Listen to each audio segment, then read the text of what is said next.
A lot of people ask me how I choose my colors, and I'm going to be so honest with you, I don't really know.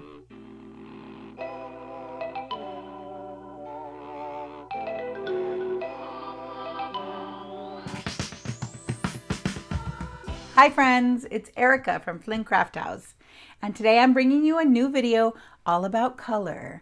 I think that most of my color selection just comes from intuition and color knowledge, like what I know about color. Today I'm going to talk to you about how I choose colors, what motivates me when I'm selecting colors, what kind of color schemes I'm drawn to. I'm going to share all of that with you today. So grab your sketchbook, join me for color theory.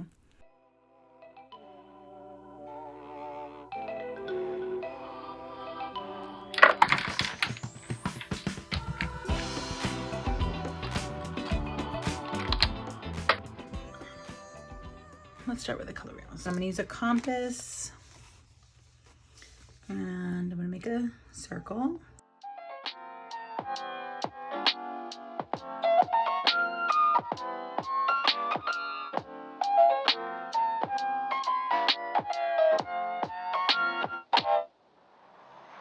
Now I want to divide this into 12 sections. Oh, I forgot to mark my center. Always important to mark your center.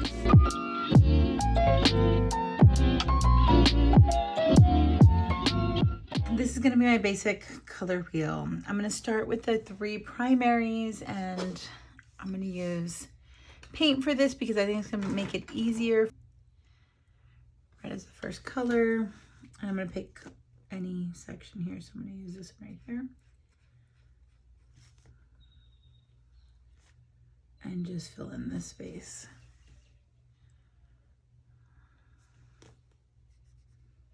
Now, the color wheel is an artist tool that's used to help us organize color. So we're going to start with the 3 primary colors. 3 primary colors are red, blue, and yellow. I'm going to skip 3 spaces, and the next color will be my blue. And for this one, I'm using primary cyan and yellow.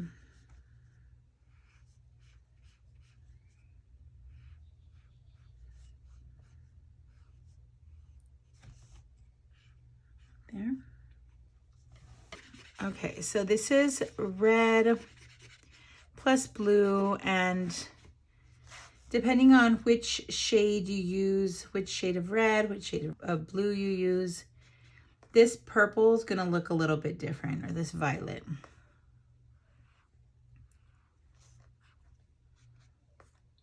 The most important thing for you to remember here is how we arrived at this violet. This violet will be a result of these 2 colors. So the placement of your colors is very important because they're dependent upon the colors that are nearby. The only color that can go here is the red and the blue mixed together. Now we'll follow the same pattern. These 2 colors mixed together to form what goes in here. Yellow, cyan. Of each of the colors that you mix are gonna determine the result. So yours might be a little bit different than mine. That's okay. And the final 2, we're gonna mix these 2 together to form this one. If you just had these 3 primary colors, you should be able to make everything else. When I first start doing this with my students, for instance, I only give them access to these 3 colors so that they have to make. I always ask them to do their first painting with nothing but the 3 primaries and black and white, so they have to learn about how to make colors. Now we still have some open spots, so it's going to be the same process. We'll take these 2 colors, mix them together on the palette, and the result will go here. We'll take these 2 colors, mix them together, and the result will go there. These 2 in here, and on and on.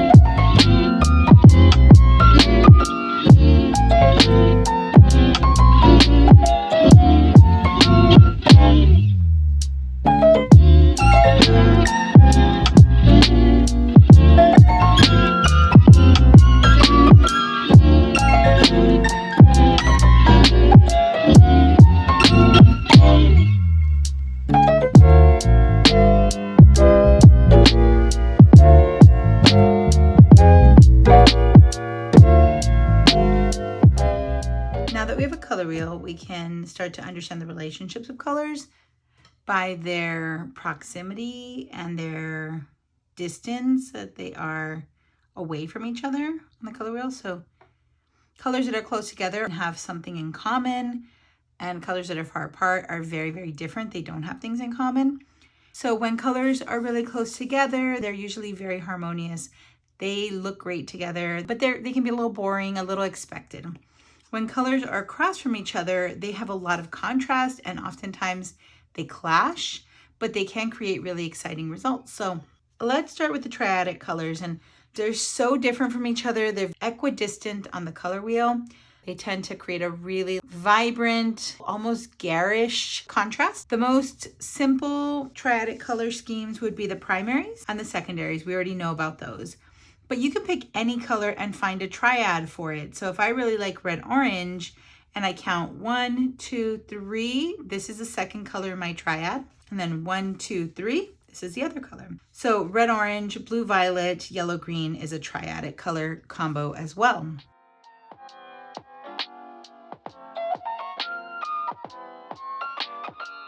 Often I'll start with one of these color schemes or color relationships, and then I like to change them just a little bit. One easy way to change it would be to add white. This adds a new, maybe like a little bit more of an unexpected element to your pretty standard color scheme. Adding some white to it to turn it into a tint. Tints are a color that is mixed with white. So same color scheme, I just added white to it. That adds another element that might help create a little bit more of an unusual color scheme. Then I often will think about using 3 shades of orange, and then 3 shades of blue violet, and then 3 shades of this yellow green. So I'll look for more variety within that color family, and that's often how I choose my colors. Now, complementary is one that I like to use all the time. I think it gives you just this really beautiful energy. Complementary colors are directly across from each other on the color wheel. So red and green are right across from each other. That makes them complements. These colors are very different. They have nothing in common. They clash. I think it creates a really energetic color combo. So I'll take 2 complementary colors, yellow and violet. And I'll also do the same thing where I'll take that color and I'll mix some white in.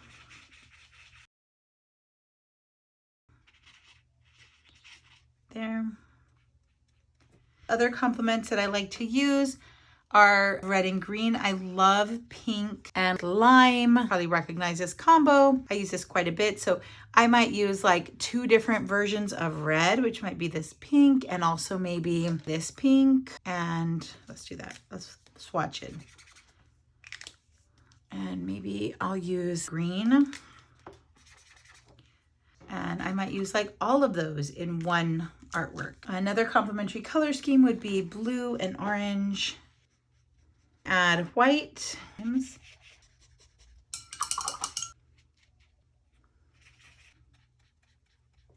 Sometimes I'll also do a tone. A tone is when we mix gray into our colors. So there's some white. And if I take this gray and add some of the blue to it, it just softens it. This unusual color right there. I also really like analogous colors together. Analogous colors are side by side on the color wheel in groups of 3. These are analogous. These are analogous. These are analogous. You can pick just those. I might turn them into a tone. There, blue-green. This green becomes so much more interesting. I have the blue-green, I have green, and then I'll pick yellow-green. Okay, there's my other. Ooh, see, I love that together. I love these 3 together. And then there's one more here that's monochromatic. Monochromatic is just one color plus black and white. This color, cyan. And then add a little bit of black to it. Oh, that's a lot of black. A little bit of black goes a long way, so be very conservative when you're adding in your black. It'll go far. Like, that's a no-brainer. That always looks good together. Obviously in paint, this is really easy to do, but when you're working with markers that are standard colors, we have a whole other thing going. Now that we have an idea of how colors are related, how does that translate to something like markers that come in a standard color and you don't have the flexibility to mix them? What I do is I start thinking about same relationships except in markers. If I was looking for a complementary color scheme that's similar, we talked about the pinks and the greens that I have within there. Same thing for monochromatic. I could find a monochromatic color scheme that is based on all of these different shades of blue, light, and dark, right? I recommend that you go through your markers and create some color relationship swatches so that you can get an idea of colors that are triadic and colors that are complementary and colors that are analogous. I also draw a lot of inspiration from colors that I see in images.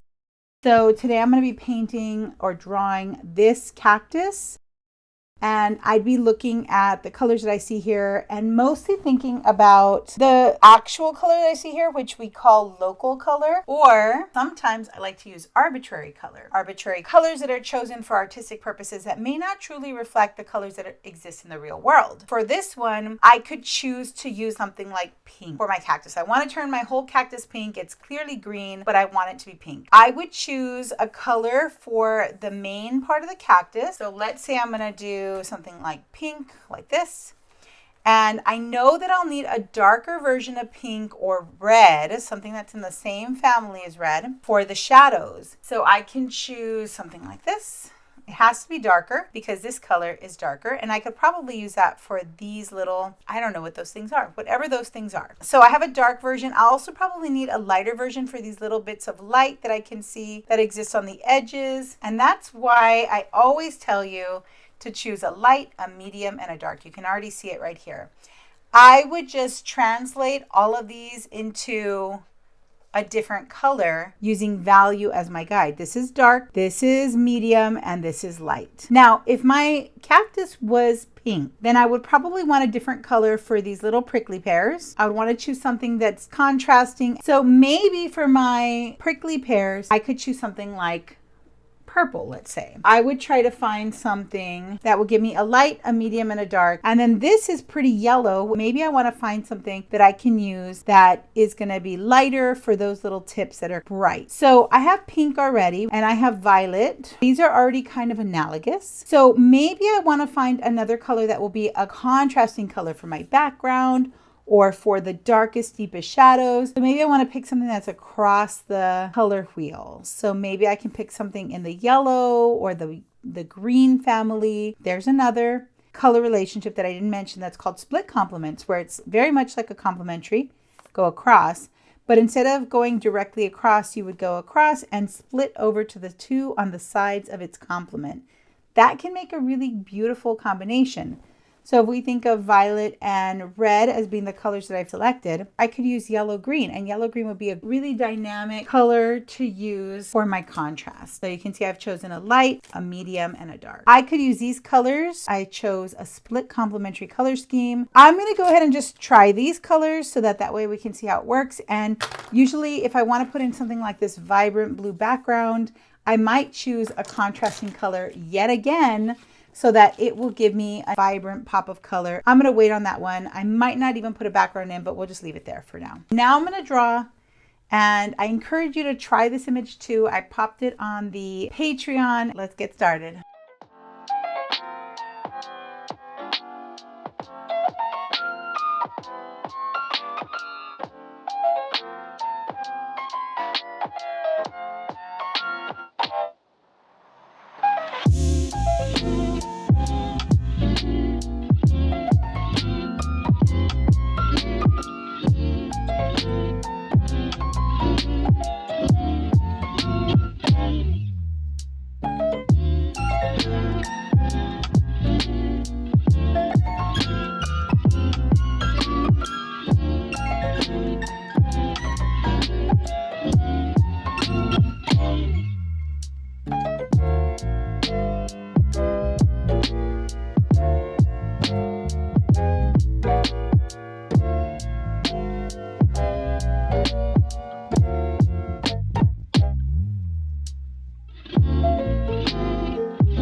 Thank you so much for being here. I hope this video gave you a little bit of insight. I hope you got something from it. Let me know what you think. Do you have specific color palettes that you're kind of drawn to automatically?